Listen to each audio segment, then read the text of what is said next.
to follow in your path, Lord, to follow without fainting,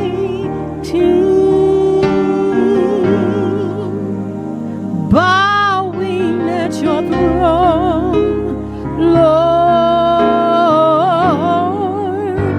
and never looking back.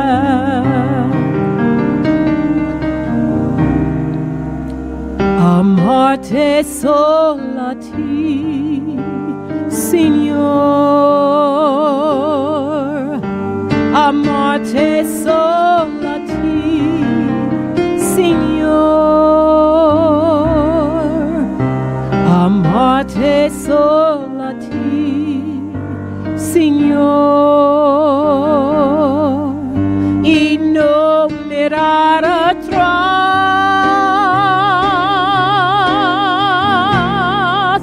seguir tu camino, Señor. Seguir sin desmayar, Señor. Postrado ante tu altar, Señor, y no mirar atrás.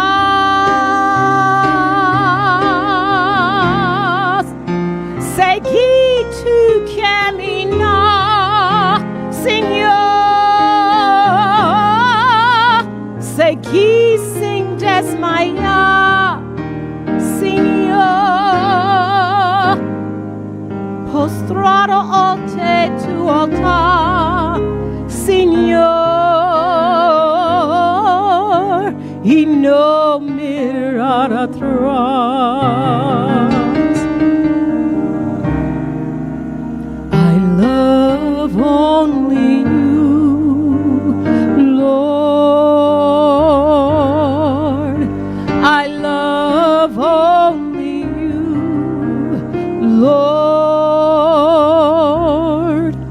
I love only you, Lord. My heart wants only you.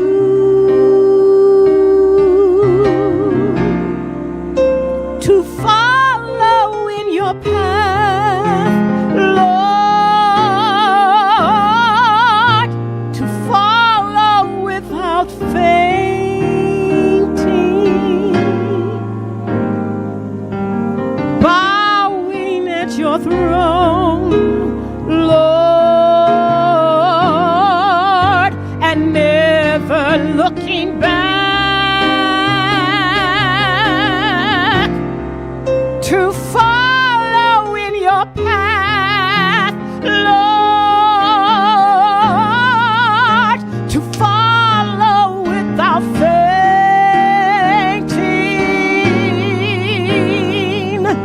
bowing at your throne, Lord,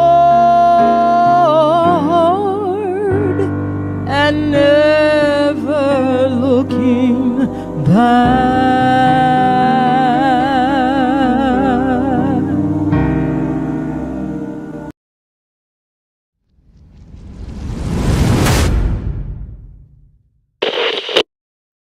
And here we are once again, my brothers and sisters. Welcome to another Living Hope Today study. I'm very happy that you are here today. Thank you for joining me in a study that is really rough today. You know how we said Judges kind of goes from bad to worse? Well, it starts out okay. Othniel is a great judge. Deborah is a great judge, but we're on that downhill slide and things seem to be getting worse. And well, we talked about Abimelech yesterday and him killing 70 of his stepbrothers, and things were really bad. Well, today we get to a new guy, and his name is Jephthah. Listen to this. Jephthah the Gileadite was a mighty warrior. Now that sounds pretty good, right? I mean, we start off pretty strong. He's really a tough guy, right? A mighty warrior. His father was Gilead. And look at this. It says his mother was a prostitute. What does that tell you? Well, I mean, there's the obvious answer to that, but the text brings this up kind of like it brought up Abimelech's heritage, right? Remember, she was a concubine, his mother, and remember the devastation that Abimelech causes. Well, here we're told that Jephthah is a son of a prostitute. Okay, so I think I did this wrong. Let me back up for a second. Gilead's wife also bore him sons, and when they were grown up, they drove Jephthah away. You are not going to get any inheritance in our family, they said, because you are the son of another woman. So just like Abimelech had trouble, this is what I'm trying to say. Just because like Abimelech had trouble with his people because of his heritage, now we see that Jephthah is basically getting kicked out of the family because his mom was a prostitute. So Jephthah fled from his brothers and settled in the land of Tob, where a group of adventurers gathered around him and followed him. A group of adventurers. Sometime later, when the Ammonites made war on Israel, the elders of Gilead went to Jephthah from the land of Tob. What does that group of adventurers remind you of? Do you remember in 9:4 when Abimelech hires reckless adventurers? So we know that Jephthah is a great warrior, and we know that he's hanging out with a bunch of guys that might be a little bit reckless, right? Well, the elders of Gilead are in trouble. They're in war with the Ammonites. And so all of a sudden, instead of kicking Jephthah out of the family, they decide they need him. Come, they said, be our commander so we can fight the Ammonites. And Jephthah said to them, we want you to be our commander. Well, didn't you guys hate me? Didn't you drive me out from my father's house? Why do you come to me now when you're in trouble? You guys don't want me. Why don't you go fight your own battle? The elders of Gilead said to him, nevertheless, we are turning to you now. Come with us to fight the Ammonites, and you will be our head over all who live in Gilead. Hey, we're willing to crown you and give you the right to rule over us if you'll bring your mighty warrior self and your adventurers with you to fight against these Ammonites. Jephthah answered, suppose you take me, suppose you take me back to fight the Ammonites, and the Lord gives them to me. Will I really be your head? Do you guys really mean this? The elders of Gilead replied, the Lord is our witness. We will certainly do as you say. So they've committed themselves to be under Jephthah. Jephthah went with the elders of Gilead, and the people made him head and commander over them, and he repeated all his words before the Lord in Mizpah. This is official. Then Jephthah sent messengers to the Ammonite king. Okay, so now we're going to recount some history to the one who's waging war against Israel, the Ammonite king. Notice he's not named. All right. What do you have against us that you have attacked our country? And the king of the Ammonites answered Jephthah's messengers, when Israel came out of Egypt, they took away my land from the Arnon to the Jabbok, all the way to the Jordan. Now give it back peaceably. All right? I don't want to fight, but I want my land back. Jephthah's response, he sent messengers back to the Ammonite king. This is what Jephthah says. Israel did not take the land of Moab or the land of the Ammonites. Hey, we didn't do what you're telling us. But when they came out of Egypt, Israel went through the desert to the Red Sea and on to Kadesh. Then Israel sent messengers to the king of Edom, saying, give us permission to go through your country. But the king of Edom would not listen, and they sent also to the king of Moab, and he refused. So Israel stayed at Kadesh, and next they traveled through the desert, skirted the lands of Edom and Moab, passed along the eastern side of the country of Moab, and camped on the other side of the Arnon. They did not enter the territory of Moab, for the Arnon was its border. Then Israel sent messengers to Sihon, king of the Amorites, who ruled in Heshbon, and said to him, let us pass through your country to our own place. Sihon, however, did not trust Israel to pass through his territory. He mustered all his men, encamped at Jahaz, and fought with Israel.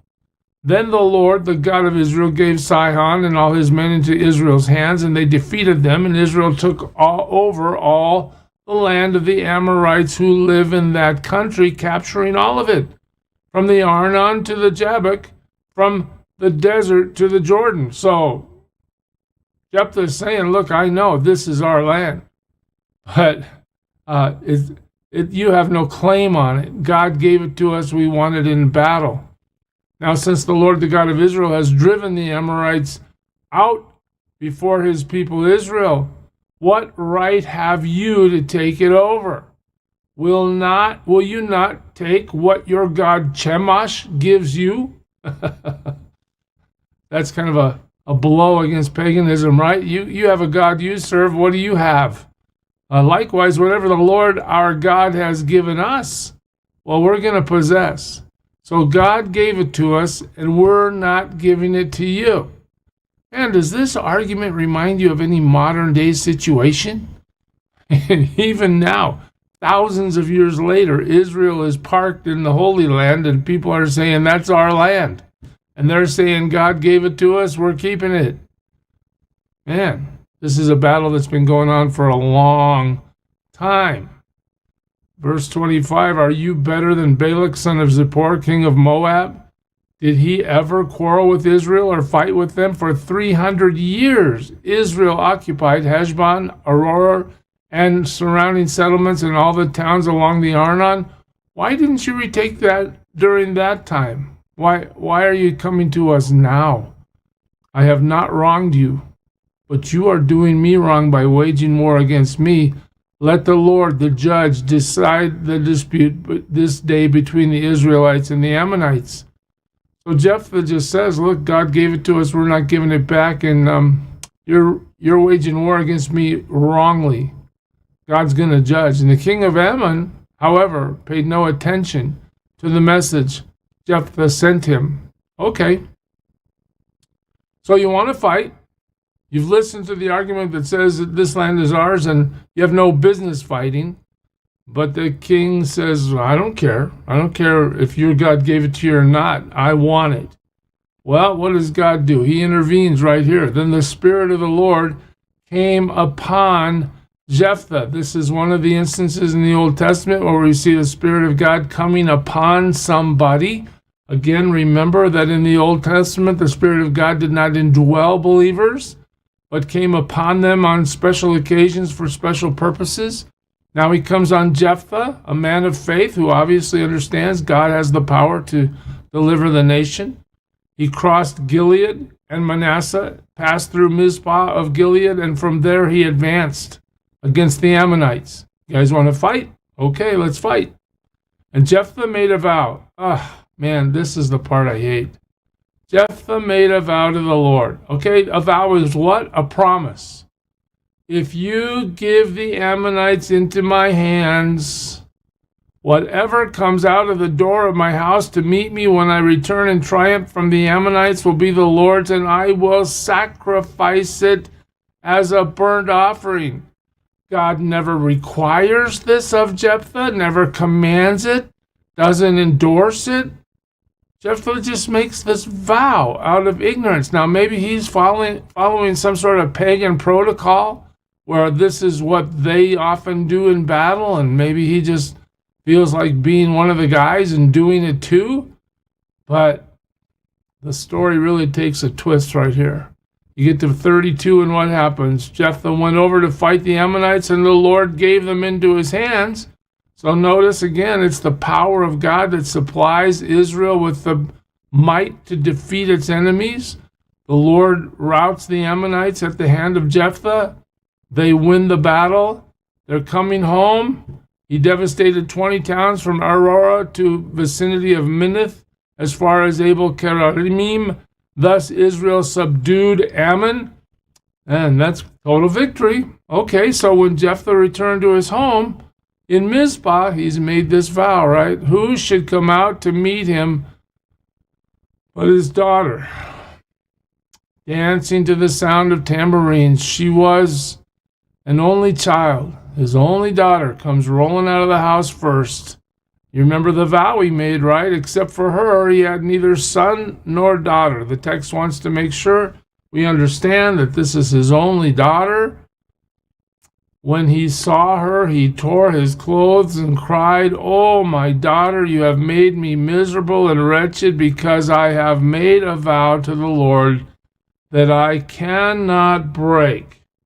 Now, I'm going to pause here just for a moment. He can break this vow. We're going to show you that he can in Scripture. But you need to understand, Jephthah doesn't know his Scripture like he should. All right? He makes a vow that's uncalled for. He doesn't understand God's heart regarding this vow. Watch this. "My father," she replied, "you have given your word to the Lord. Do to me just as you promised, now that the Lord has avenged you of your enemies, the Ammonites." So, okay, you made a promise, Dad. If you need to sacrifice me as a fulfillment of the vow you've made, okay. I'm sure she's not too happy about it. "But grant me this one request," she said. "Give me 2 months to roam the hills and weep with my friends, because..." Now notice this in verse 37. "Why do I need to weep with my friends for 2 months? Because I will never marry. Not because I'm going to die when you sacrifice me, but I will never marry." Some scholarship says Jephthah never fulfills the vow of true sacrifice, but she becomes separate from the world in the terms of she'll never marry, she'll never bear children. His line will never be put forward because of her.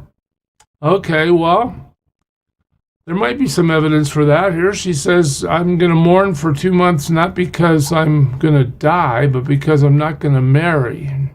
"You may go," he said, and he let her go for 2 months. She and the girls went into the hills and wept. There it is again, because she would never marry. Okay, well, you're never going to get married if you're dead, that's for sure. You're never going to get married if you're set apart to never get married, because your father has made a vow to the Lord. After 2 months, she returned to her father, and he did to her as he had vowed. Okay, so the implication of that is what? He sacrificed her. And she was a virgin. Now, notice again, her marriage status, her status as a virgin is brought to the front of the story. Is the real point of this that she's never going to bear children, which is going to ensure that his line is never moving forward from here? From this comes the Israelite custom that each year the young women of Israel go out for 4 days to commemorate the daughter of Jephthah, the Gileadite. All right, so what happens? Does she get sacrificed? Well, we're not really told, but I want you to just understand this. All right, in Deuteronomy 12:31, it's true that God has already stated in his word, "I hate human sacrifice." Leviticus 18, human sacrifice is prohibited. Deuteronomy 18:10, it's absolutely forbidden. So Jephthah has gone outside of what God prohibits if he is truly going to sacrifice his daughter. And I want you to see Leviticus 5 before we go today. "Or if a person thoughtlessly takes an oath to do anything, whether good or evil, in any matter one might carelessly swear about, even though he is unaware of it, in any case, when he learns of it, he will be guilty. When anyone is guilty in any of these ways, he must confess in what way he has sinned, and as a penalty for the sin he has committed, he must bring to the Lord a female lamb or goat from the flock as a sin offering, and the priest shall make atonement for his sin." In other words, Jephthah, you can confess that your vow was thoughtless. It was an oath that wasn't anywhere around what God wanted.